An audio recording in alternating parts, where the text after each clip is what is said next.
there's like, about 10 different points off of which I could just launch. We can go into a separate, sub meeting here. But first of all, I will say that I, on a personal note, have found the more I'm involved with television and film, I've been suddenly thirsting more for theater and maybe thinking about migrating back to New York. Because that's just where my passion, again, talking about passion for your paycheck, not just like trying to hammer it out and doing it the way you're supposed to. You hear all the time, I'm sure, in casting workshops and other ways of training your life. The other aspect of the respect, the interview I referred to vaguely before was I went to this company as a CFO's executive assistant, and he said, and the initial phone interview, he goes, well, my sister was doing that acting thing, and she eventually got a real job, and I was like, fuck you, I can't, but I'm gonna follow through on this interview process. But the disrespect I've had after the third interview and then the hanging on, I was like, I should have known just to walk away from the lure of this security because I was in need and kind of like I got to pursue it. There was nothing else out there, and I just, hearing you reaffirms, stay true to your own respect and your own self-worth, which is really talking about, our valuing ourselves. There's something else that you said that made me want to, because we're segueing down the line here, but to Nancy, and I don't know. Well, can I throw yeah, go ahead. Life is a temp job. It is. What is permanent? What is permanent? This notion of permanent. Come and be a perm. Oh, life is a temp job. Film and television suits me because it's temporary. I have a very short attention span. I'm good for your shoot, and I'm on to the next thing. That's my personality. I'd ants in my pants little, and now I'm still the same thing. And that's why these people with these long, remember pensions? People with pensions, life is a temp job. So just remember that. But that's actually, really what we're here is getting focused on what your strengths are and going towards that. And it's interesting how the world has become this ongoing world of free agency, and actors already knew this how many centuries ago, right? But you were, first of all, I think you talked about this book. Tell people the title again. The Law of Success, Napoleon Hill. It's on YouTube. He reads it himself on YouTube. Something 25 hours. Something tells me if it's a lot of information, but trust me, it's genius. It's 25 hours in 10-minute pieces. It's a lot of material. It's wonderful, though. It's about the law of it. It's exactly thinking. I think somewhere there's some kind of book that needs to be written. It's probably already up here authored by Bobby Reed. I sense that that's something from your time. My third. Oh. I got 2 out there. Okay.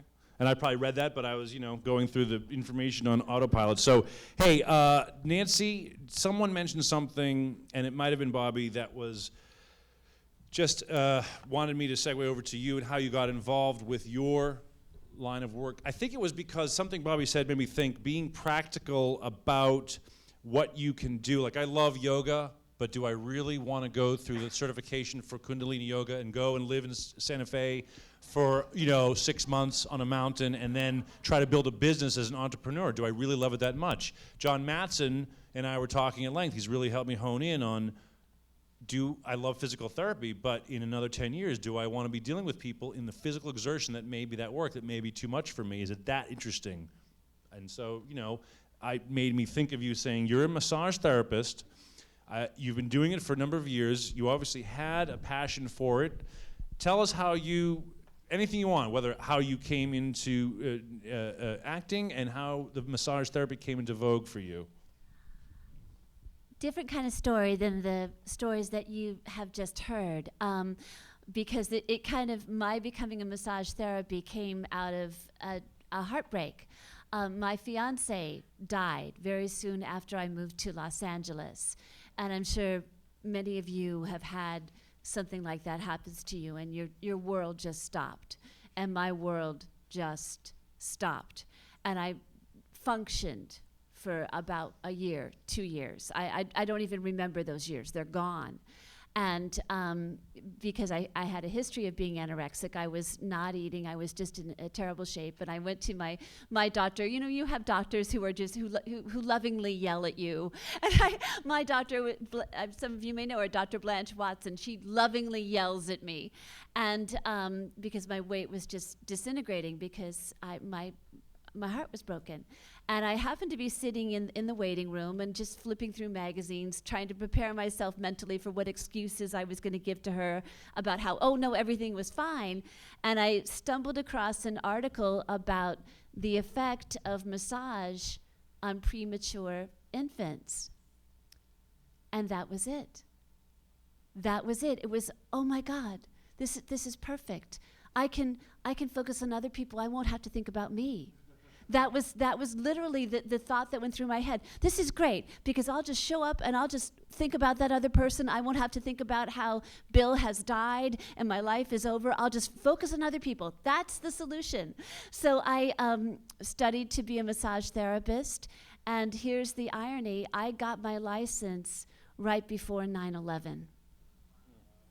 So I learned the crash course in the healing power of massage because I was working on people right after 9/11, and they were sobbing on my table, and it became, it sounds so kind of corny, but you'll have to forgive me because it is true.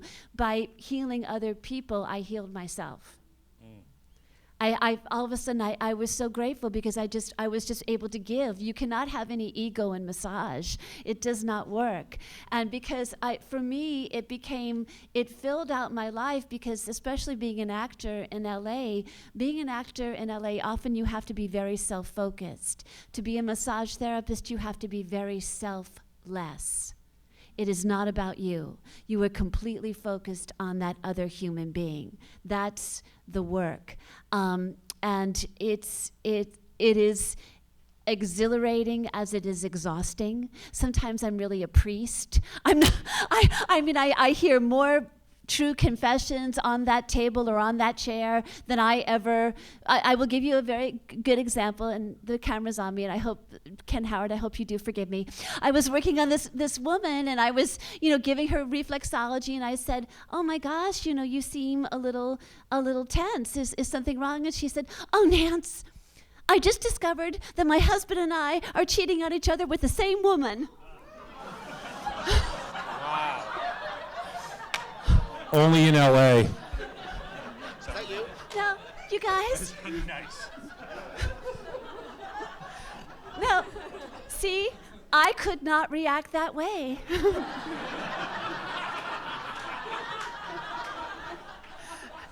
This is me. I'm just, oh.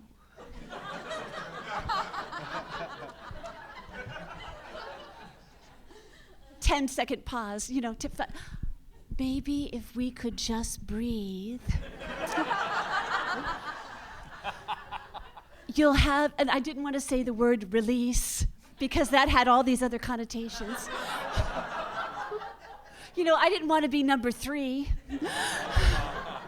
So I said, maybe we could just have a moment of clarity. And she started to cry. You're so good at your job. So, wow. So in terms of the practical nature of being a massage therapist, yes, it is flexible, but I would have to tell you all, it is, you have to be fully committed to doing it. It is very physically exhausting. I sometimes work 5, 6, 7, 8 hours a day, but I also have to have a sense of integrity about it, because this might be my 6th massage of the day, but is that person's only for the month. So I have to make sure that I go into massage number 6 with the same focus and strength and ability that I did massages 1 and 2. So it's the kind of work that, yes, it's flexible, but you have to be able to be in that place where you do not matter and you're only focused on that other person. It's rewarding. It changes you from the inside out. That's what I would say. But then you'll also have to be prepared to be a priest. But this, you're bringing up a point that makes me think that it's okay if you decide, I want to be selfish in my work, I want to be selfless in my work. You just have to make that choice and be pragmatic about what you're getting into. I mean, I've enjoyed being a support player. I think I love shifting between being a leader and being a follower, and sometimes just hanging out on the sideline and being a spectator. But it's about making that choice for yourself and knowing what you're getting into. You were talking earlier with Jen here.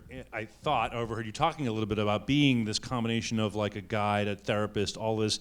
And I want to bring you into it, Jen, and find out what part of that you were talking about, if you want. And also, you're creating work because I eventually want to come back. I broke the pattern, but I want to bring back to what you were doing with Kevin and the idea of creating work as well for yourself and what that does for other people. You know, you and I were talking about it a little bit, but was there something there that you were talking about when you just said, you know, your people's shrink, your people's teacher? Well, how does that relate to what you do? Well, when you were talking about 9/11, that's when all of this changed for myself. I was finishing up my master's program at the Alabama Shakespeare Festival, and we were doing an outreach to young students. And these kids were maybe 7 or 8 years old. And 9/11 just happened, and they had written this incredible article. It was a poem about what they were feeling. And they were just so scared. They didn't know how to react. They didn't know what to do. These feelings were so raw in them. And I just felt this urge to do something. I had to do something. And I wanted to do a piece about child heroes. I wanted to find young people that had found courage within themselves and their ability to do something within. And I came across the story of Irene Good Updike, who was a 17-year-old girl who rescued 12 Jewish people during the Holocaust. She was also responsible for saving hundreds of lives by hiding food under the ghetto wall, by warning people of future attacks. She was just an amazing young woman. And I was able to contact the woman that helped her write the book, and I got her contact information and got to speak with her on the phone. And she told me this was her mission. She would go to schools and tell her story. But it was getting to the point that she couldn't do it as much anymore. She used to travel quite a bit. And so I was able to interview her for 3 days. She passed away just a few days after my interviews with her. And I started this theater company to continue the work that she was doing, to be able to go to schools and tell her story. I wrote this 2-character play with another actor about her life. And a good friend of mine wrote the music, and we have film images. And it really, I wasn't expecting it to become a sideline career. It was just really to start telling the story. And from there, we started doing other outreach. We did a children's show at children's hospitals, a show called The Tales of Custer the Dragon, all about a cowardly dragon that finds courage in love. And we did this at children's hospitals, and the parents were just crying and were so moved and thanking us so much for being there. And the more I started doing this kind of work, the more I wanted to do it, because it really, I was amazed at the places we were able to go, the people I've met Holocaust survivors, these parents of children that are suffering from cancer, a little 4-year-old girl who invited us to her birthday party at a children's hospital. So we've just had the most incredible experiences through this, and it's just been remarkable. And the part that I really love, 2 elements to it. One is I'm a person who tends to have this natural inclination, whether it's just my background as a youngest child, where it's like, you know, people just came along and kind of told me what to do. I kind of wait for things to happen as opposed to making things happen. And can be a side to it which is not intentional, but entitlement, like, I'm not asking for help. So I've learned to kind of go out and, really in practice asking for help, and it really does create momentum. I was thinking as you're talking like this, you can have a downward spiral people talk about, you can have an upward spiral. It's momentum versus inertia. I want to tag on to one thing too, because at the time I was broke. I mean, we had nothing, and my poor husband, I'm like, we need to do this thing in schools, and he's like, okay, and then, we started doing it for teachers using our home stereo system. We didn't have money at all. So your husband's an actor as well? No. Oh, okay. So, we had nothing. I mean, I had made I work in theater, maybe $25,000 that year, and whatever. My husband made nothing, I mean, he makes good money now, but I'm just saying, we just didn't have anything. And each thing that we needed, it just came. We needed to get an in-focus machine for the film images, and he hit the jackpot in Atlantic City. It was things like this that just kept happening, and you think, I'll never be able to do anything like that, but you can, because the money does come. You think it won't, but it does. It truly does. But part of your energy, it's maybe not a but, and part of your energy creating that for yourself it's that urge of having to do something. I mean, from your story that you told me is you came out here a few months ago and immediately got involved with the merger efforting, and it created a sense of connection for you and community because you have that, I got to do something, and that's a real motivation for yourself. It inspires other people, and it turns out you're telling me that you're hiring, you're creating work. You're part of the solution of creating jobs, in an economy that needs to come back for people. Just jobs, and then you pointed out to me that you're helping people get their work out there. What was that? A good friend of mine has written a piece about Carlos Balosan. He was a Filipino immigrant, actually very active in the labor movement. And he just sent me a video of his piece. His wife wrote the music, Heather Apollanes Gonio, and the actor's name is Ben Gonio. And it was just an incredible piece. And I was like, oh my God, I gotta do something to get this out there. So I just put it up on my website, and when I talk to schools, I also talk to them about that piece. And so they've also been very active in doing it for education as well. So there's a whole concept around this notion that you just do something and then the audience will follow. Christine and I, as part of our acting workshop, we had a couple of classes worth of discussion on the book, The Long Tail. How many of you have heard this title?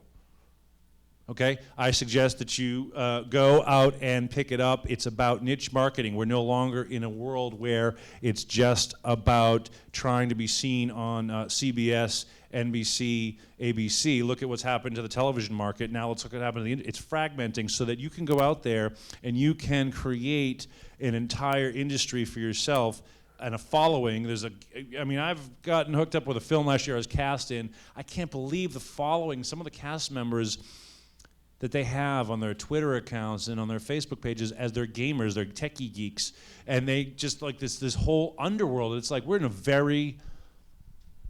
in a very large world.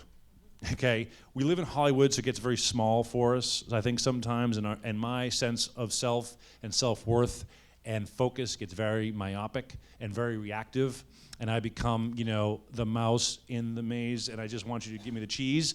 But we can create that cheese for ourselves, and that niche marketing, which is The Long Tail. I don't remember the author's name. Maybe you can look it up. Thank you.